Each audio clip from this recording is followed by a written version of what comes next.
Yes sir! Yeehaw! Halo sahabat komunitas MAL, masih dalam topik Mari Bermultiplikasi. Di video sebelumnya Anda sudah menyaksikan apa itu MAL dan mengapa kita harus melakukannya sebagai pekerja Kristus. Di video ini kami akan berbagi tentang hal-hal umum tahapan MAL. Pertama-tama saya harus mengatakan bahwa kunci dari penginjilan adalah terjadinya multiplikasi. Apa itu multiplikasi? Multiplikasi adalah pelipat gandaan murid. Seorang dapat percaya kepada Kristus karena berita Injil. Karena iman timbul dari pendengaran akan firman Kristus. Dan itu adalah karya Roh Kudus yang akan menggerakkan orang itu untuk meresponi berita Injil dengan iman. Namun penginjilan belum dikatakan berhenti ketika kita sudah menceritakan Injil kepada orang lain. Kecuali orang itu sudah bisa menceritakan Injil juga kepada orang lain, barulah penginjilan itu dikatakan berhenti. Proses inilah yang kami lakukan sehingga terjadi multiplikasi atau pelipat gandaan murid. Saya akan membagikan 3 langkah besar yang kami lakukan sehingga terjadi proses multiplikasi, yaitu MAL. Namun sekali lagi, saya hanya akan membagikan hal-hal umum saja. Seseorang dapat memahami kehendak Allah dalam hidupnya ketika dia sudah mengalami kemenangan di dalam Kristus. Injil adalah kekuatan Allah yang sanggup mengubah hidup orang dan melepaskan dia dari belenggu dosa. Jadi, langkah pertama yang kami lakukan adalah menangkan dia bagi Kristus. Dia harus memiliki iman yang benar kepada Kristus, supaya dia dimeteraikan dengan Roh Kudus untuk menolong dia mengalami pertumbuhan rohani. Setelah dia sudah dimenangkan, kita follow up dia, kita bangun hubungan yang lebih baik lagi, yang lebih intim lagi dengan dia sebagai saudara di dalam Kristus, lalu kemudian kita bawa dia untuk masuk di langkah yang kedua, yaitu ajar. Nah, sahabat, Tuhan memilih dan menetapkan kita menjadi saksinya untuk pergi memberitakan Injil dan menghasilkan buah yang tetap dan kekal. Oleh karena itu, seorang yang baru dimenangkan atau petobat baru butuh pendamping untuk mengajari dia, membimbing dia supaya dia tahu bagaimana harus bertumbuh. Dia harus dibimbing melalui pengajaran firman Tuhan.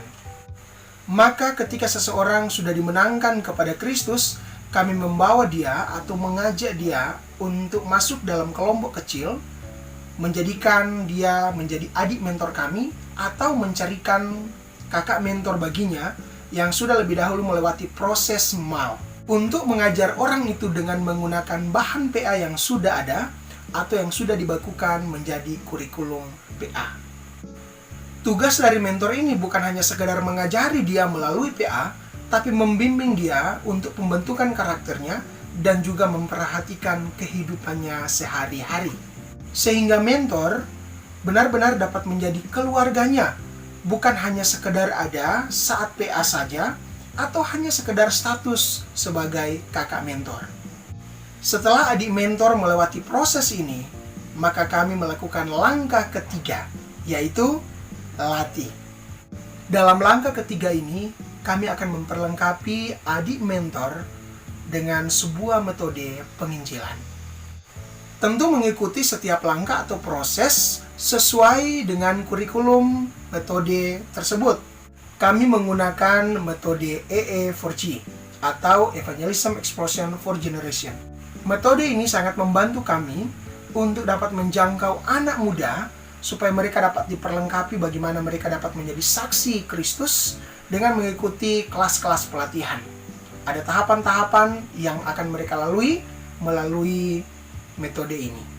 Selain memperlengkapi adik mentor kami dengan metode penginjilan, kami juga memberikan dia tugas dalam pelayanan, supaya ini melatih dia untuk dapat bertanggung jawab dalam setiap tugas yang diberikan kepadanya.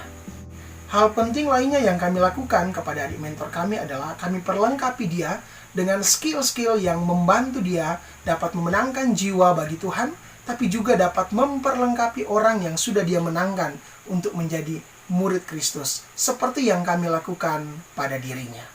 Tentu hal mudah dan sederhana yang bisa kita lakukan adalah menjadi teladan bagi adik mentor kita. Ada juga instrumen-instrumen lain yang menolong kami, yang membantu kami untuk memperlengkapi adik-adik mentor kami. Seperti PA dan doa bersama komunitas. Lalu kemudian kami juga mengajak adik mentor kami untuk ikut dalam program-program pelayanan yang kami sudah rancangkan dan kami lakukan dalam setiap kali kami melayani, apakah itu program pelayanan ke desa-desa, ke lembaga-lembaga, ke gereja. Tapi juga menggunakan waktu santai dan makan bersama dengan adik mentor.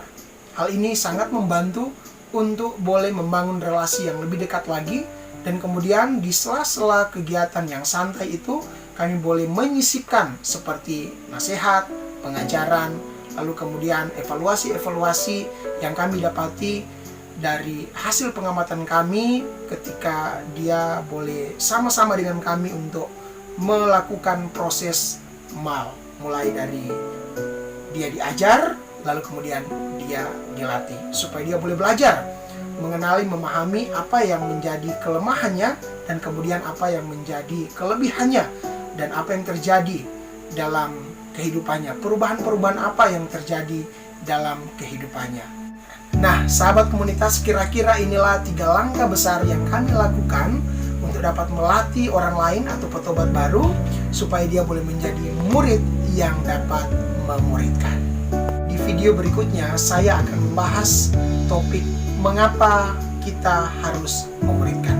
Oleh karena itu, pastikan Anda sudah subscribe channel ini dan membunyikan lonceng supaya Anda dapat terus mengikuti update terbaru video kami.